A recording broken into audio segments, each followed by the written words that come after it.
An important maxim in military matters, and indeed life itself, is size doesn't matter. Hide and Seek by Arthur C. Clarke. Read by Karl. We were walking back through the woods when Kingman saw the gray squirrel. Our bag was a small but very one. 3 grouse, 4 rabbits, one, I'm sorry to say, in infinite arms, and a couple of pigeons. And contrary to certain dark forecasts, both the dogs were still alive. The squirrel saw us at the same moment.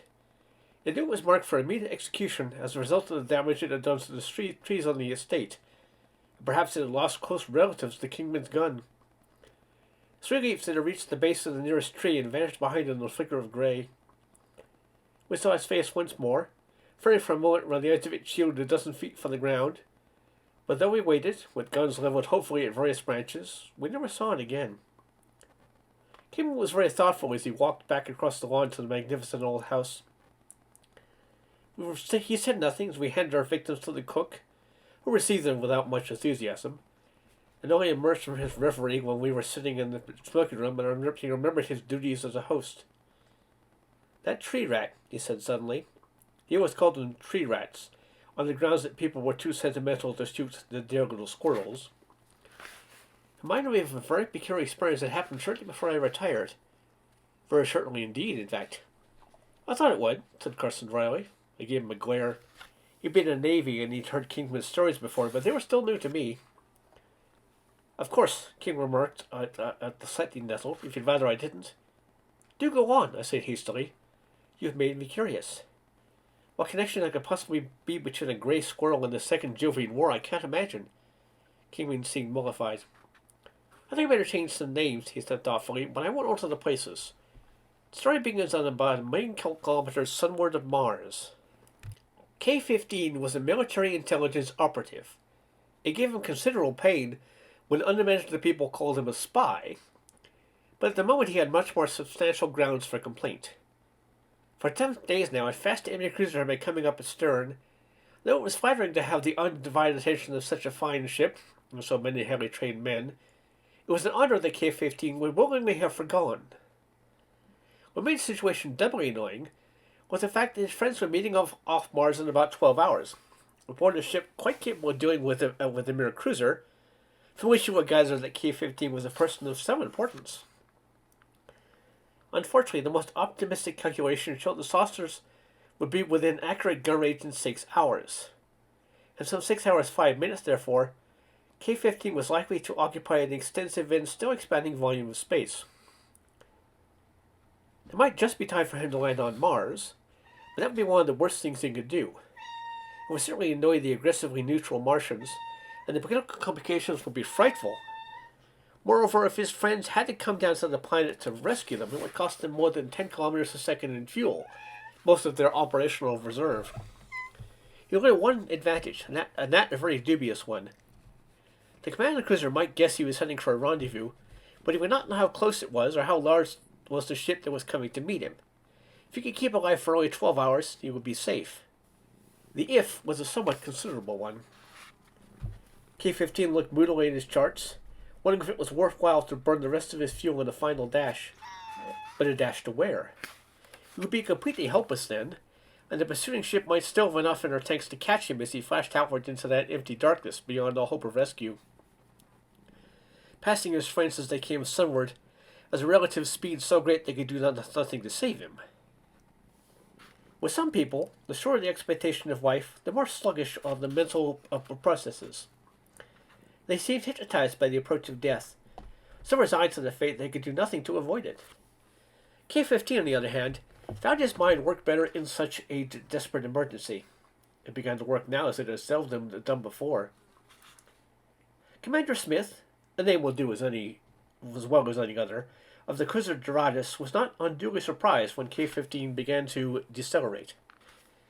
He had half expected the spy to land on Mars, on the principle that internment was better than annihilation.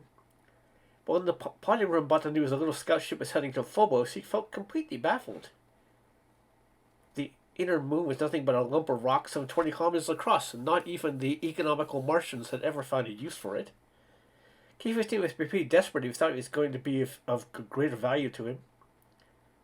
The tiny scout had almost come to rest when the radio operator lost it against the massive Phobos. During the break-up maneuver, K-15 had squandered most of his lead, and Darius was now only minutes away, though she was now beginning to decelerate lest she overrun him. The cruiser was roughly 3,000 kilometers from Phobos. When she came to a complete halt of K-15's ship, there was still no sign. It should be easily visible in the telescopes, but it was probably on the far side of the little moon. It reappeared only a few minutes later, traveling under full thrust on a course direct away from the sun. It was accelerating at almost 5 gravities, and had broken its radio silence. An automatic recorder was broadcasting over and over again this interesting message. I have landed on Phobos and am being attacked by a Z-class cruiser. Think I can hold out until you come, but hurry. The message wasn't even in code, and it left Commander Smith a sorely puzzled man. The assumption that K-15 was still aboard the ship and the whole thing was a ruse was just a little too naive. But it might be a double bluff. The message had obviously been left in plain language so he would receive it and be duly confused. He could afford neither the time nor the fuel to chase the scout if K-15 really had landed. It was clear that reinforcements were on the way, and the sooner he left the vicinity the better. The phrase, "Thinking I can hold out until you come," might be a piece of sheer impertinence, or it might mean that help was very near indeed. Then K-15's ship stopped blasting. It had obviously exhausted its fuel. It was still a little better than 6 kilometers a second away from the sun. K-15 must have landed, for the ship was now speeding helplessly out of the solar system. Commander Smith didn't like the message it was broadcasting, and guessed it was running into the track of an approaching warship at some indefinite distance, but there was nothing to be done about that. The Doradus began to move towards Phobos, anxious to waste no time. On the face of it, Commander Smith seemed the master of the situation. His ship was armed with a dozen heavy-guided missiles and 2 turrets of electromagnetic guns. Against him was one man in a spacesuit, trapped on a moon only 20 kilometers across.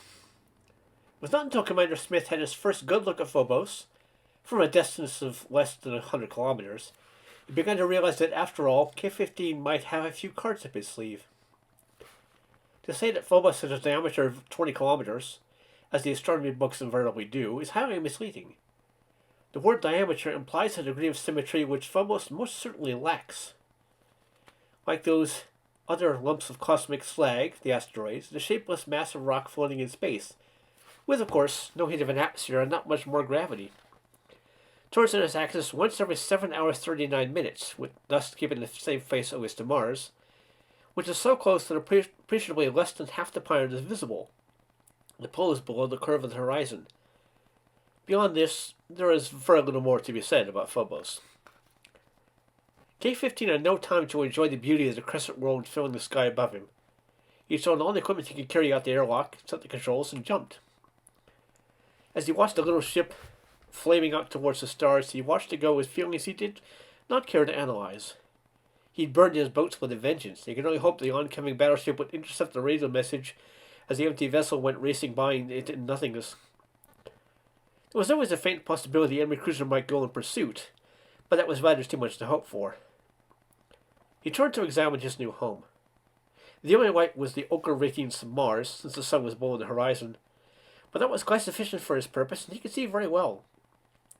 He stood in the center of an irregular plain about 2 kilometers across, surrounded by low hills over which he could leap rather easily if he wished.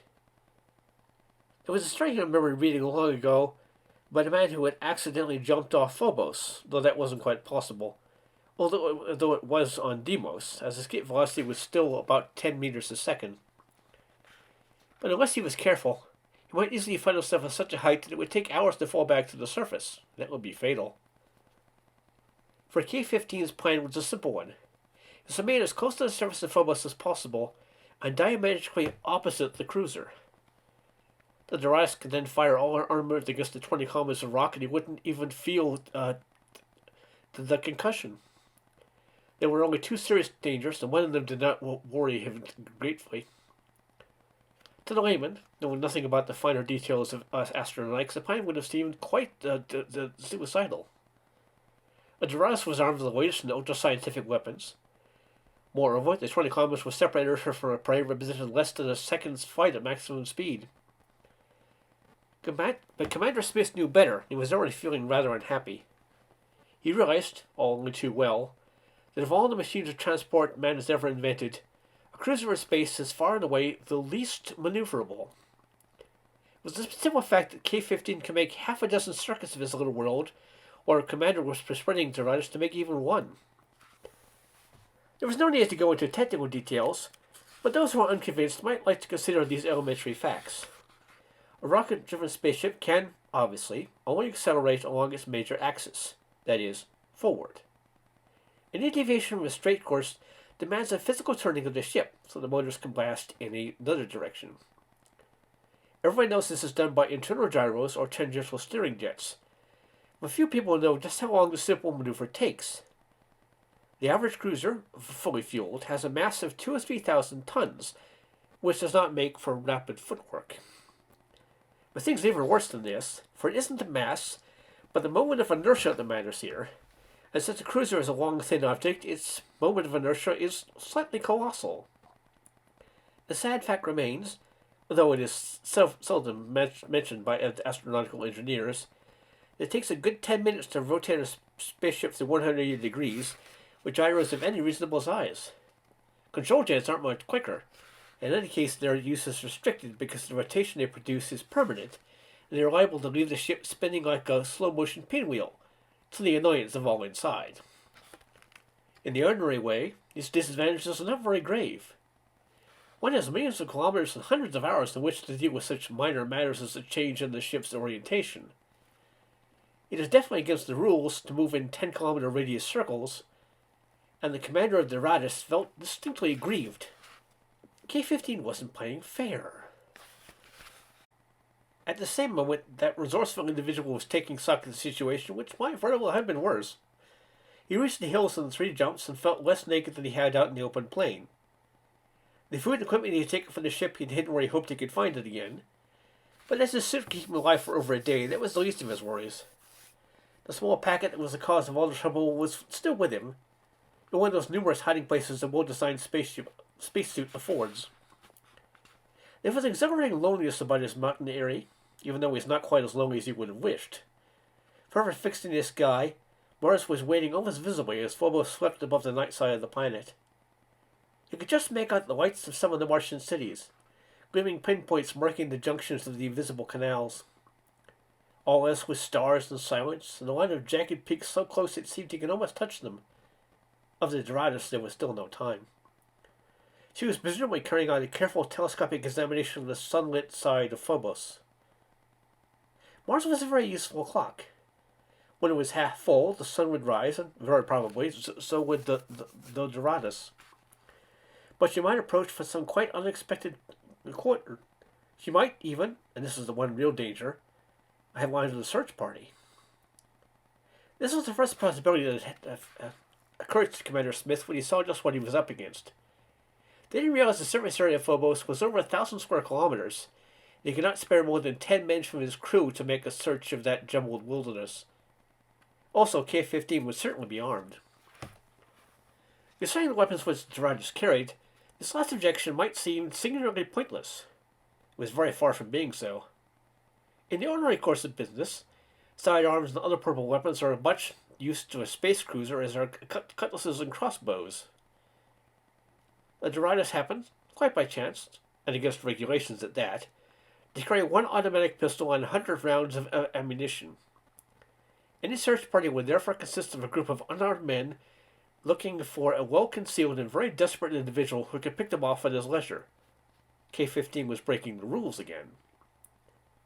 The terminator of Mars was now a perfectly straight line, and at almost the same moment the sun came up, not so much like thunder as like a salvo of atomic bombs. K-15 opened the filters of his visor and decided to move. It was safer to stay out of the sunlight, not only because he was less likely to be detected in the shadow, but also because his eyes would be much more sensitive there. He had only a pair of binoculars to help him, whereas the Doradus could carry an electronic telescope of 20 centimeters aperture at least. It would be best, K-15 decided, to look at the cruiser if he could. It might be a rash thing to do, He would feel much happier when he knew exactly where she was and could watch her movements. He could then keep just below the horizon, and the gun of the rockets would give an ample warning of any impending move. Cautiously launching himself along an almost horizontal trajectory, he began the circumnavigation of his world. The narrowing crescent of Mars sank below the horizon until only one vast horn reared itself enigmatically against the stars. K-15 began to feel worried. There was still no sign of Doradus. Well, this was hardly surprising, for she was painted black as night and might be a good 100 kilometers away in space. He stopped, wondering if he had done the right thing after all. Then he noticed something quite large was eclipsing the stars almost vertically overhead and was moving swiftly even as he watched. His heart stopped for a moment, then he was himself again, analyzing the situation and trying to discover how he had made so disastrous a mistake. It was some time before he realized the black shadow shipping across the sky was not the cruiser at all, but something almost equally deadly. It was far smaller and far nearer than he had first thought. Doradus had sent her television-homing guided missiles to look for him. This was the second danger he'd feared, and there was nothing he'd do about it except to remain as inconspicuous as possible. Doradus now had many eyes searching for him, but these areas had very severe limitations. They had been built to look for sunlit spaceships against a background of stars, not to search for a man hiding in a dark jungle of rock. The definition of the television systems was low, and they could only see in the forward direction. There were rather more men on the chessboard now, and the game was a little deadlier, but his was still the advantage. The torpedo vanished into the night sky. As we were traveling in a nearly straight course in this low gravitational field, it would soon be leaving Phobos behind, and K-15 waited for what he knew must happen. A few minutes later, he saw a brief stabbing of rocket exhaust, and guessed the projectile was slowly slinking back on its course. And almost at the same moment, he saw another one far away in the opposite direction of the sky, wondering just how many of these infernal machines were in action. For what he knew of Z-class cruisers, which was a great deal more than he should, there were 4 missile control channels, and they were probably all in use. He was suddenly struck by an idea so brilliant he was quite sure it couldn't possibly work. The radio in his suit was a tunable one, covering an unusually wide band. Somewhere not far away, the device was pumping out power at everything from 1,000 megacycles upward. He switched on the receiver and began to explore. It came in quickly, the raucous whine of a pulse transmitter not far away. It was probably only picking up a subharmonic, but that was quite good enough.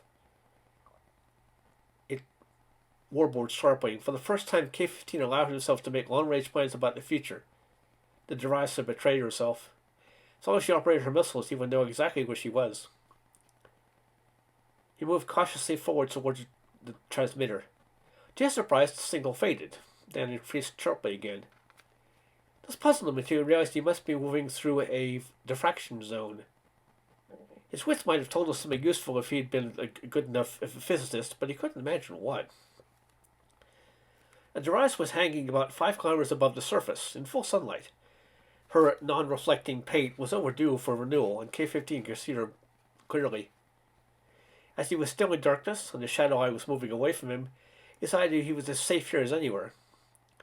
He sat uncomfortably so he could just see the cruiser and waited, feeling fairly certain that none of the guided projectiles would come so near the ship. By now, he calculated, the commander of the Doradus must be getting pretty mad. He was perfectly correct. After an hour, the cruiser began to heave herself round with all the grace of a bogged hippopotamus. K-15 guessed what was happening. Commander Smith was going to have a look at the Antipodes and was preparing for the perilous 50-kilometer journey. He watched very carefully to see the orientation the ship was adopting. When she came to rest again, he was relieved to see she was almost broadside onto him. Then, with a series of jerks that could not have been very enjoyable aboard, the cruiser began to move down the horizon. K-15 followed at a comfortable walking pace, if one could use the phrase, reflecting this was a feat very few people had ever performed. He was particularly careful not to overtake her on one of his kilometer-long glides, and cut a close watch of any missiles that might be coming up astern. It took the Doradus nearly an hour to cover the 50 kilometers. This, as K-15 amused himself by calculating, represented considerably less than a thousandth of her normal speed. Once she found herself going off in space at a tangent, and rather than waste time turning end over end again, fired off a salvo of shells to reduce speed. But she made it last, and K-15 settled down for another vigil, wedged between two rocks where he could just see the cruiser, and he was quite sure they couldn't see him. It occurred to him that by this time Commander Smith might have grave thoughts as to whether he was really on Phobos at all, and he felt like firing off a single flare to reassure him. However, he resisted the temptation. There would be a little point in describing the events of the next 10 hours, since they differed in no important detail for those that had gone before. Adoratus made 3 other moves, and K-15 stalked it with the care of a big game hunter, following the spoor of some elephantine beast. Once, when she would have let him out into full sunlight, he let her fall below the horizon until he could only just pick up her signals. Most of the time he kept her just visible, usually low down behind some convenient hill. Once the torpedo exploded some kilometers away, and K-15 guessed that some exacerbated operator had seen a shadow he didn't like, or else that the technician had forgotten to switch off a proximity fuse. Otherwise, nothing happened to enliven the proceedings. In fact, the whole affair was becoming rather boring. He almost welcomed the sight of an occasional guided missile drifting inquisitively overhead, for he did not believe they could see him if he remained motionless in a reasonable cover. If he could have stayed on the part of Phobos exactly opposite the cruiser, it would have been safe even from those, he realized, since the ship would have no control there on the moon's radio shower. But he could think of no reliable way which he could be sure of anything in the safety zone if the cruiser moved again. The end came very abruptly. There was a sudden blast of steering jets, and the cruiser's main drive burst forth in all its power and splendor. In seconds, the Adoratus was streaking sunward, free at last, thankful to leave, even in defeat, this miserable lump of rock that had so annoyingly balked her of her legitimate prey. K-15 knew what had happened, and a great sense of peace and relaxation swept over him. In the radar room of the cruiser, someone had seen an echo of disconcerting amplitude, approaching with altogether excessive speed. K-15 now had only to switch on his soup bacon and to wait. He could even afford the luxury of a cigarette. Quite an interesting story, I said, and I see how it ties up with the squirrel, but it does indeed raise up 1 or 2 queries in my mind. Indeed, said Rupert Kingman politely. I always like to get to the bottom of things, and I know my host had played a part in the Jovian War about which he very seldom spoke. I decided to risk a long shot in the dark. May I ask how you happen to know so much about this unorthodox military engagement?